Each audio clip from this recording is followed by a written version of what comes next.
अमरावती महानगरपालिका आयुक्त देवीदास पवार यांच्या रिमझिम या शासकीय बंगल्यातील वीज रोहित्राला आज सायंकाळी 5 वाजता सुमारास अचानक आग लागली। आगीची माहिती मिळताच महानगरपालिकेच्या अग्निशमक दलाचे वाहन हे तात्काळ घटनास्थळी दाखल झाले।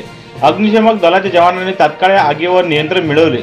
महानगरपालिका आयुक्त देवीदास पवार यांनी स्वतः या ठिकाणी उपस्थित राहून पाहणी केली।